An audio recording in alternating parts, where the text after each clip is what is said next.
बिस्मिल्लाहिर्रहमानिर्रहीम। अस्सलाम वालेकुम नाज़रीन, पाक दीन इस्लाम में आपको खुशामदीद कहा जाता है और आज मैं आपके साथ कोसे पाक और सरदार डाकू का वाक़या बयान करने वाली हूँ। ये वाक़या ईमान अफरोज़ होने के साथ साथ सबक आमूज़ भी है, लिहाजा वीडियो को स्किप किए बगैर मुकम्मल देखिएगा ताकि इस वाक़या का मकसद आप लोगों तक आसानी से पहुँच सके। बयान किया जाता है कि पिरानी पीर हज़रत सैयदना शेख अब्दुल कादिर जिलानी रहमतुल्लाह अलैह जब हसूल इल्म के लिए अपने गांव जिलान से बगदाद के लिए रवाना हुए तो आपकी वालदा मायदा ने आपको ज़ादे राह के तौर पर 40 दिनार आपकी गडरी में सी दिए। चलते वक्त अपने लगते जिगर को नसीहत की कि बेटा वहाँ कैसी ही मुसीबत और बुरे हालात तुम्हें पेश आए, सच का दामन हाथ से ना छोड़ना और झूठ के नज़दीक भी ना जाना, क्योंकि रासत गोई हजार इबादतों की एक इबादत है। सआदतमंद फर्जंद ने अर्ज की कि ए वालिद, मैं सदके दिल से ये अहद करता हूँ कि आपकी नसीहत पर हमेशा अमल करूँगा। घर से रुखसत होकर आप रहमतुल्लाह अलैह बगदाद वाले एक काफले में शामिल हो गए, क्योंकि इस दौर में तवील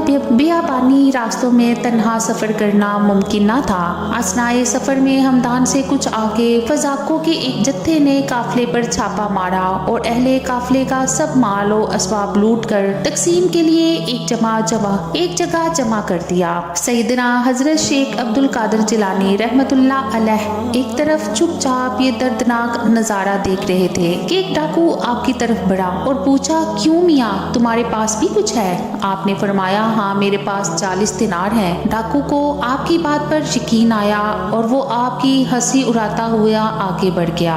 डाकू को आपकी बात पर यकीन ना आया और वो आपकी हंसी उड़ाता हुआ आगे बढ़ गया। इतने में एक दूसरा कज़ाक आपकी तरफ आया और आपसे वही सवाल किया। आपने उसे भी यही जवाब दिया कि मेरे पास 40 दिनार हैं। आपकी गिरबाना हालत को देखकर दूसरे डाकू ने भी आपकी बात पर हंसी उड़ा दी। होते होते ये बात डाकुओं में फैल गई और उनके सरदार अहमद बदोई के कानों में भी ये बात जा पहुंची। उसने हुक्म दिया कि इस लड़के को मेरे पास लाओ। डाकू आप रहमतुल्लाह अलैह को अपने सरदार के सामने ले गए। सरदार ने आपसे मुखातिब होकर कहा, लड़के सच सच बता, तेरे पास क्या है? हजरत ने बिला खौफ इस बात का जवाब दिया, मैं पहले भी तेरे 2 साथियों को ये बता चुका हूँ कि मेरे पास 40 दिनार हैं। उसने पूछा, अच्छा कहाँ है? हजरत ने फरमाया, मेरी बगल के नीचे गदरी में सिले हुए हैं। सरदार ने एक डाकू को हुक्म दिया, उस लड़के की तलाशी लो। चुनाचा उसने आपकी गदरी उधेर कर देखी तो उसमें वाकई 40 दिनार निकल आए। अहमद बदोई और उसके कज़ाके देखकर बहुत हैरान हुए। अहमद बदोई ने हैरानगी के आलम में हजरत से पूछा, लड़के तुम्हें मालूम है कि हम कज़ाक हैं और मुसाफिरों का सामान लूट लेते हैं, फिर भी तुमने इन दिनारों का भेद हम पर जाहिर कर दिया। हालांकि ये रकम इस कदर महफूज थी कि किसी को इसका वहमो गुमान भी गुजर नहीं सकता था।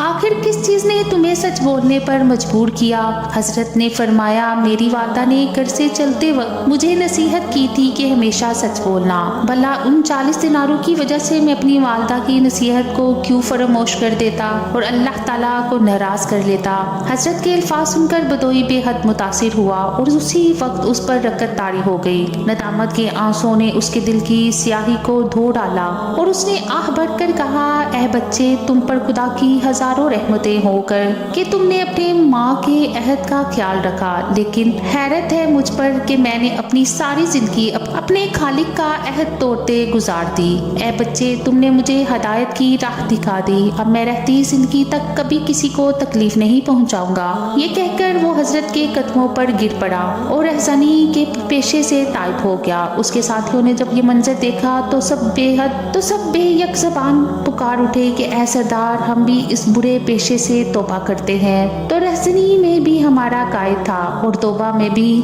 हमारा पेशे रूह है। चुनाचा उन्होंने लूटा हुआ तमाम माल काफले वालों को वापस कर दिया। इस वाक़या से हमें ये सबक मिलता है कि सच है कि माँ की गोद बच्चे के लिए पहला मदरसा होती है, यानी पहली तरबियत का होती है। चुनाचा अगर माँ बचपन में ही बच्चे की अखलाकी तरबियत करे तो कोई बात नहीं कि वो आगे चलकर शेख अब्दुल कादिर जिलानी बने। लिहाजा इस वाक़या से हम सबको, ख़ुसूसन हमारी माओं बहनों को ख़ास तौर पर सबक हासिल करना चाहिए। अल्लाह ताला हमें नेक अमल करने की तौफीक अता फरमाए। आमीन या रब्बुल आलमीन। उम्मीद करती हूँ कि आज का वाक़या आपको अच्छा लगा होगा। मज़ीद अच्छे वाक़यात के लिए मेरे चैनल को सब्सक्राइब करें, वीडियो को लाइक करें। अल्लाह निगहबान।